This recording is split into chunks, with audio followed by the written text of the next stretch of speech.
This is called The Cycle of Grief. It was a summer to remember. Things at home were starting to get better. Mom had just started a new job and planned to save for a new house. I was about to start high school and excited to be participating in the color guard. A smell of fresh air early in the morning. It was crisp and the sun was hanging low. Little did I know that it would be the last time I ever saw my brother. That day after color guard practice, I decided to go spend a few hours at a friend's house. I let my stepdad know I was leaving, and he asked me to watch my sister for a few minutes. Time passed, and my stepdad came into the room asking for Michael. "He's not in here," I say with a confused look on my face. He became frantic, tearing the house up looking for my brother. I was mostly unbothered, as Michael had a tendency to wander off or hide from us. I joined in the search, and when he didn't come up, my nerves felt like they had climbed out of my chest. Suddenly, my friend's dad appeared outside, and I told my stepdad to call me when he found Michael. About an hour or so later, I received a call from my mom. "I need you to come home right now. Your brother's missing." Once I got to my neighborhood, there were hundreds of people walking up and down the streets. "Michael, Monkey," a mix of his name and nickname rang out in the crowds. When I reached my house, the front lawn had that fresh-cut scent. It was like just that morning he had helped our mom mow the lawn. I could feel the tightness of my shirt, the hot air making it almost unbearable. Inside the house, I immediately scooped up my baby sister, placing her on my hip. I gave my other brother a soft look. "Are you okay?" His response was a teary-eyed smile up at me. He had never looked so sad before. The guilt seemed to be trapped inside of him.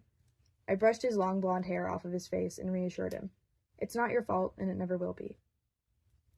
I turned my head to see a tall man in uniform scanning the halls and rooms through my house. "So I'm assuming you're the mom?" The officer in my living room chimed in. I gave him a shocked but stern look. "No, but I'm her oldest. What's going on?" He looked almost disturbed at my question. He told me that they had searched all of the bedrooms, the bathrooms, anywhere a little guy could have hidden or fallen asleep. Michael was nowhere to be found. This is when the real panic set in. I ran out the front door, down the steps, and to the left of my front porch. That was where I finally found my mom. Her long red hair was pulled back and she looked exhausted. I could hear the pain in her voice, which was already becoming hoarse. "Mom!" The fear in my eyes was more apparent than ever. She pulled me into a quick hug. "I promise if it's the last thing I do, we will find him." She let me go and took off in search of him again. For a while, I stayed outside, standing in the driveway and watching the sea of people pass us by. I willed myself to search the house once more after it was finally empty. I went in through the garage and immediately started calling for Michael. The house was completely empty, but that wasn't the worst of it. It felt empty, like things were missing. I walked through the laundry room, the hallway connecting our rooms. "Monkey," I called out. I reached my parents' bedroom. I was so incredibly focused on finding him, I crawled under the bed, practically begging for him. "It's not funny anymore, baby. It's time to come out," I managed to choke out between sobs. Eventually, I joined my mom outside again. Some faces that passed were familiar, and many would become familiar later. I was questioned by the police. I don't remember the officer's name, only that she took me into my room where I was comfortable. I gave her my story, and she left. I sat on the porch for a while after that. Hours passed, and I couldn't move, speak, or cry. A blur of text messages and phone calls came in, and all I could do was watch. My whole world had just been flipped upside down. My first day of high school came quickly, and my brother was still the talk of the town. I was not handling it well at all. My freshman year went by in a blur of tears and waiting. I was constantly trying to find answers, and sometimes I would picture his face. His blue eyes and big toothy grin, and I would hear his laugh at random moments. This was the year of my denial. I couldn't believe something like that could happen, yet I was taking care of my mom, my siblings, everyone close to me, and the situation. It was like I couldn't afford to be sad. I had to keep it together. Eventually, I grew tired of my mom. I begged her to be normal again, to pick us up from school with the music blasting and her windows down. "You're allowed to feel sad, Mom, but you can't wallow in it forever." I'd tell her that multiple times over the years, and each time she would become more understanding. It felt like I lost my mom, along with my brother, that day. The smell of beer was on her breath any time I was near her. She had always been a drinker, but after he went missing, it was like she couldn't stop herself. This was her state of denial, and an extremely unhealthy coping mechanism. The rest of my school year went on without much news, but I continued to be questioned along with the rest of my family. We all took it in different ways, but the first year was the hardest. After summer, my life started to feel normal again. I could go about my day without feeling completely tethered to what happened. If someone tried to talk to me about it, I would simply just be angry. Rage would bubble up, my heart would pound, but I would simply suppress the feelings. "That happened to you? I'm so sorry," they would tell me, and all I could say back was, "That's none of your business." Without therapy or counseling, I was going through this process on my own. It was scary, but to me it was better than being sad. November 12th of 2022 would change that. "Hey kiddo, I heard all that's going on at home. How are you holding up?" My phone chimed with a text from a friend that had graduated the year before. I had asked how they knew, and in response I got, "It's on the news, plus my family lives close by." I was confused. I had yet to hear about this from anyone in my family or the news. I called my mom and demanded to know what was going on. "They're digging up a yard in the subdivision near our house. They think that's where Michael was buried." My heart stopped.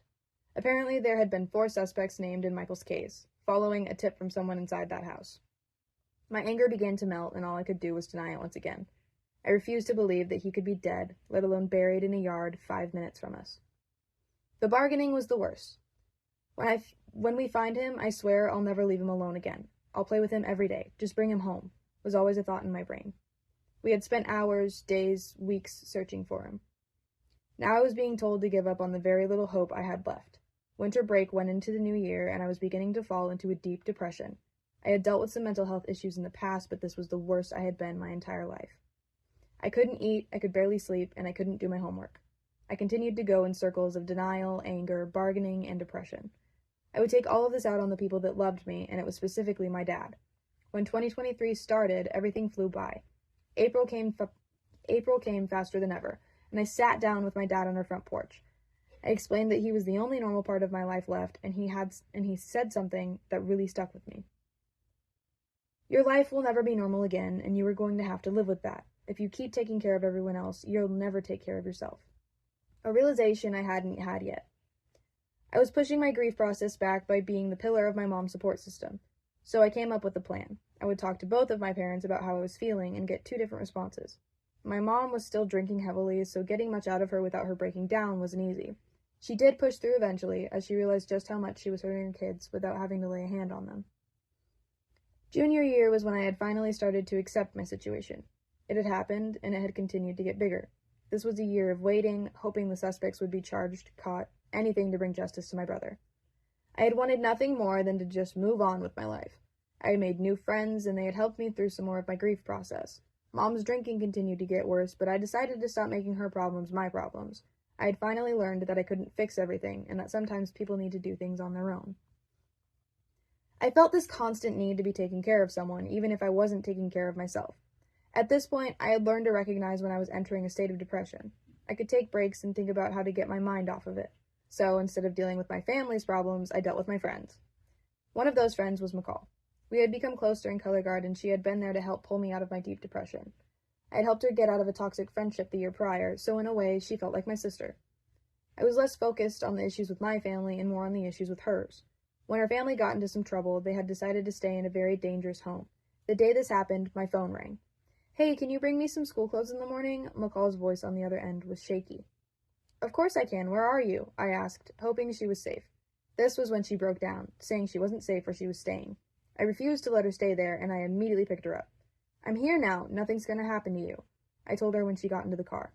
Her small frame was still shaky, like she couldn't get the feeling of that house off of her. Her big brown eyes were red and puffy, but she seemed relieved when we drove away. My family and I took her in, taking care of anything she needed. It felt nice to have another person in the house. Of course, nobody could replace Michael, but it felt like we had a new addition. During this time, my mom's drinking continued to get worse. She would do interviews and such on the internet, still bringing awareness to Michael's case, but no awareness to her drinking problem. McCall had also recognized this, and we got through it together. We kept quiet when we needed to and enjoyed ourselves when we could. Life truly seemed to have gotten better. The summer before my senior year, we had noticed how sick my mom was. My stepdad had finally convinced her to see a doctor, and it turned out that she had cirrhosis of the liver. This meant that her liver was no longer functioning the way it should have, and she could have died if she had waited any longer. After losing Michael, her addiction had truly gotten worse. My mom quit drinking, and all of a sudden, her world was more clear. Of course, she was still sick, but the years of being numbed by alcohol and not being able to remember yesterday's events were over. She turned a new page. I could talk to her about how her addictions made me feel, and she wouldn't lash out or blame me. She apologized over and over again. While we continued to wait for real justice, she has become the mother I needed my entire life. Someone that I could talk to about my issues, someone I could truly confide in. The past 6 months, even without my brother, have been some of the best times of my life. Her being sober was all I wanted for 12 years, and I had finally got it. Justice isn't far behind us, with the charges for all 4 suspects in Michael's case already written up. This brought true promise and healing into our household. We miss Monkey every single day that he isn't with us. Grieving him was the worst part of it, but being able to accept that he truly is gone has made life easier. It was a long and demanding process, but we have finally come to a new normal. Learning how to deal with losing a loved one was such a difficult process. Life won't ever be the same, but we continue to push through and raise awareness for missing children. We no longer have to sit and wait for answers because we have gotten them over our years of processing. Missing him will never completely go away. It will just get quieter. He may be gone, but he is still my little brother, a joyful, loud, silly, and chaotic little boy that deserved to grow up, continuing to live my life with a free spirit. That is exactly what he would have wanted me to do. So every day that I am still here, he will be here with me.